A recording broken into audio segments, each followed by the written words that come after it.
अस्सलामुअलैकुम। TRP 360 के साथ मैं हूं आपकी मेज़बान तूबा खिज़र हैत। नाजरीन, आज के प्रोग्राम में हम बात करेंगे एक इंतहाई अफसोसनाक वाक़े के बारे में जो पेश आया है कराची के इलाके सुरजानी टाउन खुदा की बस्ती में। ये वाक़या क्या था, इस पर बात करने के लिए हमारे साथ स्टूडियो में मौजूद हैं शब्बीर साहब। अस्सलाम वालेकुम शब्बीर साहब। वालेकुम अस्सलाम। शब्बीर साहब, हमारे नाजरीन को बताइएगा कि ये क्या वाक़या है और कहाँ पेश आया है। देखें, ये एक प्राइवेट स्कूल है, जैसा कि आपने बता दिया कि सुरजानी टाउन का इलाका है। अब सुरजानी टाउन, जो लोग कराची से वाकिफ़ हैं वो जानते हैं कि कराची के नवाही इलाकों में कहा जाता है, यानी कि जो पेरिफेरीज हैं, कोने हैं कराची के, उन इलाकों में काउंट होता है सुरजानी टाउन। और वहाँ पे भी खुदा की बस्ती, ये कोई बहुत अमीरों का इलाका नहीं है, बल्कि मुतवसत से भी नीचे तबके के लोग वहाँ पे बसते हैं। अब ये एक प्राइवेट स्कूल था। अब ये प्राइवेट स्कूल जी बिल्कुल प्राइवेट स्कूल था। अब प्राइवेट स्कूल में ये बच्ची जाती है और प्राइवेट स्कूल हमारे यहाँ फ़ीस लेते हैं, और फ़ीस प्राइवेट स्कूल्स की अगर बहुत ही निचली सतह पे भी आप चली जाएं तो कम से कम 2000-2500 रुपये फ़ीस तो प्राइवेट स्कूल्स लेते हैं। अब उस इलाके के रहने वाले जो लोग हैं वो कितनी मेहनत करके पैसे कमाते होंगे और अपनी बच्चियों को एक अच्छी तालीम के लिए प्राइवेट स्कूल भेजते हैं। सरकारी स्कूल से उस ज़ाहिर है उनको उस पर एतमाद नहीं है, जैसा कि पूरे पाकिस्तान को एतमाद नहीं है। तो उसके बाप ने भी भेजा होगा, उस बच्ची के वालिद ने भी भेजा होगा, और फिर उसके साथ ये वाक़या हो जाना कि अपना ही टीचर, ये 14 साल की बच्ची है। 14 साल की बच्ची एक अच्छी खासी होशमंद बच्ची होती है, गो के वो लड़की नहीं होती, बच्ची होती है, लेकिन बच्ची होशमंद होती है। उसको बाज़ाब्ता नशा आवर अशिया खिलाई गई हैं और फिर उसका रेप किया गया है उसके अपने उस्ताद की तरफ से। तो ये इतना दुख भरा वाक़या है कि एक बाप जो कि एक बहुत ही निचली तबके से ताल्लुक़ रखता होगा, खुदा की बस्ती से जो लोग वाकिफ़ हैं उनको पता है वो कितनी मेहनत से पैसे कमाता होगा। फिर उसने ये बड़ी अपनी जान जोखों में डाल के, अपना पेट काट के ये फ़ैसला किया होगा कि मैंने अपनी बेटी को प्राइवेट स्कूल भेजना है, सरकारी स्कूल नहीं भेजना है। हालांकि हमारे माशरे में ये होता है कि बेटा होता है तो उसे प्राइवेट भेज दिया जाता है और बेटियों को गवर्नमेंट स्कूल में भेज दिया जाता है। लेकिन उसने प्रेफर ये किया कि वो अपनी बेटी को प्राइवेट स्कूल भेजे और फिर उस बच्ची के साथ ये हो जाए। और करे कौन? जो कि बाप जैसी हैसियत रखता है हमारे माशरे में। वालिद की जगह होता है उस्ताद, या उस्तानी माँ की जगह होती है, ये हमें बताया जाता है बचपन से। और वही बाप नुमा शख्सियत ऐसा हैवान निकले और आपका रेप कर दे, और आप किस ट्रॉमा में होंगे, उसकी फैमिली किस ट्रॉमा में होगी।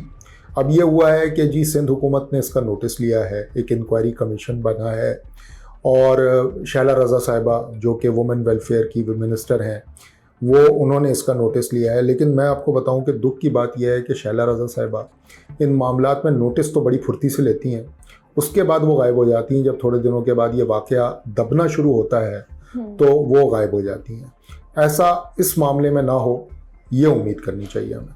शब्बीर साहब, 2018 में 7 साल कमसिन बच्ची ज़ैनब के साथ जो वाक़या पेश आया, हमने देखा कि उसके मुल्ज़िम को शदीद संगीन सज़ा भी मिली। उसके बावजूद भी मैं ये नहीं कहूँगी कि वाक़यात ख़त्म क्यों नहीं हुए, लेकिन वाक़यात में कमी क्यों नहीं हो रही है? आप क्या समझते हैं, इसकी क्या वजह है? देखिए, मैं आपको एक बात बताऊँ, लोगों का ख्याल ये है, और मैं इसका बड़ा मुखालिफ हूँ, लोगों का बड़ा ख्याल है कि अगर आप किसी को चौक चौराहे पे लटका दें, ऐसे प्रीडेटर्स को, ऐसे हैवानों को, तो ये मामला ख़त्म हो जाएगा। ऐसा होने नहीं लगा। मैं आपको ये बात, सच्ची बात बताऊं, ऐसे होता नहीं है। आपको माशरे को, अपने आप को ओवरहॉलिंग की ज़रूरत होती है, उनकी ग्रूमिंग की ज़रूरत होती है। मिसाल के तौर पे जैसे ये उस्ताद है, इस उस्ताद को जब ये आया था नौकरी करने के लिए, प्राइवेट इंस्टीट्यूशन में आया था ना, उसकी मैनेजमेंट की पहली जिम्मेदारी क्या थी? उसका बैकग्राउंड चेक करते हैं, मालूम तो करते हैं कि वो किस बैकग्राउंड से ताल्लुक़ रखता है। अच्छा, मामला ये होता है कि बहुत सारे केसेस में बड़े नफीस इंसान भी इस तरह के निकल आते हैं, और उनकी इमेज ये होती है कि वो बहुत ही ज़बरदस्त सोफिस्टिकेटेड जेंटलमैन है, और निकलते वो अंदर से फिर हैवानी है। तो हो सकता है ये वो वाला केस हो, लेकिन फिर भी एक बैकग्राउंड चेक होना तो लाजमी है। क्या आप किसको रिक्रूट कर रहे हैं, किसको जॉब पे रख रहे हैं, उसकी इंटरेक्शन इन मासूम बच्चियों से होनी है, और वो ये क्या करने की कैपेसिटी रखता है। तो ये सारी चीज़ें होना ज़रूरी होती है। तो हमें देखें, लॉ भी बन जाता है, सजाएं भी मिलती हैं। ऐसा तो नहीं है यहाँ पर चोरी की सज़ा, आए दिन हमारी अदालतें चोरी की सज़ाएं दे रही होती हैं तो चोरी रुक गई है, नहीं रुकती ना। इसी तरह ये काम भी नहीं रुकेगा। इस काम को रोकने के लिए देखिए, चोरी एक छोटा जुर्म है, ये बहुत बड़ा जुर्म है। आपने एक बच्ची की ज़िंदगी तबाह कर दी है, तो इसके लिए ज़रूरी है कि आप रिफॉर्म्स करें। ये बेचारे ये बेचारा मैं इसलिए कह रहा हूँ कि ये मेंटली सिक होते हैं, ये ज़हनी तौर पे बीमार लोग होते हैं, क्योंकि कोई नॉर्मल इंसान ये फेल नहीं कर सकता। तो जो बीमार जहन है उसका इलाज ज़रूरी होता है। इलाज करवाना जो है ये रियासत की जिम्मेदारी होती है। यहाँ रियासत को फुर्सत ही नहीं है इन कामों से कि उनको इमरान खान की फ़िक्र हो, किसी को शहबाज शरीफ की फ़िक्र हो, किसी को मरियम की हो और किसी को बिलावल की हो। ये एक दूसरे की फ़िक्र से निकले तो हमारी और आपकी फ़िक्र करें। शबीर साहब, केस से लिंक जुड़ा है तो मैं ये बात कहना चाहूँगी कि नूर मुकद्दम कत्ल केस बहुत हाइप पकड़ी, अभी एक और केस भी आ गया है, सारा इनाम। ये जस्टिस फॉर का तो हमारे यहाँ ट्रेंड है जो चलता है और फिर वही वाली आपकी बातें जब दबता है तो बिल्कुल गायब हो जाता है। नूर मुकद्दम के मुलजिम को भी सजा मिली मगर अमल दरामद नहीं हुआ, तो सजाओं पर अमल दरामद कितना ज़रूरी है? बहुत ज़रूरी है और क्विक होना चाहिए। स्पीडी जस्टिस इसको कहते हैं ना, तेज़ तरीन इंसाफ, वो वाला सिस्टम होना चाहिए। देखें, इससे मिलता जुलता एक केस था, ये तो खैर बच्ची के साथ रेप अटेम्प्ट है, एक बड़ा मशहूर ज़माना केस है। इससे ज़्यादा मशहूर केस रेप का या अटेम्प्टेड रेप का नहीं हो सकता, और वो था बिल क्लिंटन जो उस वक्त सदर थे अमेरिका के, और मोनिका ल्यूइंस्की का। और वो इतना ज़बरदस्त खबर बनी थी, पूरी दुनिया में तहलका। ज़ाहिर है अमेरिकी सदर का सेक्स स्कैंडल आ जाना, सिटिंग अमेरिकी सदर का, इससे बड़ी कोई एक्सप्लोसिव दुनिया की खबर नहीं थी। मोनिका ल्यूइंस्की का ये इल्ज़ाम था कि वो इंटर्न थी वाइट हाउस में, और वहाँ उन्होंने रेप अटेम्प्ट किया या इंटरकोर्स अटेम्प्ट किया मोनिका ल्यूइंस्की के साथ बिल क्लिंटन ने। बिल क्लिंटन उसको डिनाई करते रहे थ्रू आउट, पब्लिक स्पीच में, हर जगह। हिलेरी क्लिंटन जो उनकी अहलिया थी वो उनका साथ देती रही, लेकिन साइंटिफिकली जब गया फॉरेंसिक के लिए चीज़ें, तो वो साबित हो गया कि उन्होंने अटेम्प्ट किया था और अटेम्प्ट हुआ था। अच्छा सर, एक मिनट में आपकी बात काटूंगी। यहाँ पे मेरा जो सवाल आ रहा है वो ये है कि मेडिकल चेकअप का जो तरीकाकार है, इतने जदीद दौर में भी हमारे पास कदीम तरीका है, तो उस पर आप क्या कहेंगे? देखिए, वही मैं आपको बता रहा हूँ ना कि ये अभी एक रिसेंट एग्जांपल है, जैसे ये मेहदी अली काज़मी साहब की साहबजादी का, उसकी सिर्फ एज आइडेंटिफाई करनी थी, हमसे वो टेस्ट नहीं हो पा रहा था। 3 मरतबा हुआ है वो टेस्ट, तब जाके हमसे करेक्ट एज आइडेंटिफाई हो पाई है। कभी कलाई का टेस्ट ले रहे थे, कभी किसी चीज़ का टेस्ट ले रहे थे। सारी दुनिया बता रही थी कि भाई सबसे लेटेस्ट टेक्नोलॉजी दांत का टेस्ट है, डेंटल टेस्ट करें, एक्यूरेट एज निकल आएगी। वो भी 100% नहीं होगी लेकिन करीब करीब होगी। तो वो हुआ आखिर में जाकर के, लेकिन हम हर चीज़ को लंबा चौड़ा कर देते हैं। सोचें कि अमेरिकी सदर का केस 2 महीनों में निमट गया था, उसको पब्लिक अपॉलॉजी देनी पड़ी थी आकर के टीवी के ऊपर कि मैं माफ़ी चाहता हूँ अपनी कौम से, दुनिया भर से, उस लड़की के साथ जिसके साथ मैंने ये किया, और अपनी बीवी से कि मैंने उसका ट्रस्ट तोड़ा। तो हम क्यों नहीं कर सकते?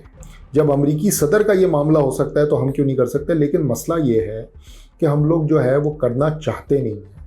आप लिख के रख लें कि हमारे यहाँ यूनिवर्सिटीज़ में हरासमेंट होती है, सेक्सुअल हरासमेंट होती है। अभी ये जिन्ना यूनिवर्सिटी का केस आया था जिसमें मेल स्टूडेंट्स ने पकड़ के मारा था उस बंदे को, वो भी टीचर था।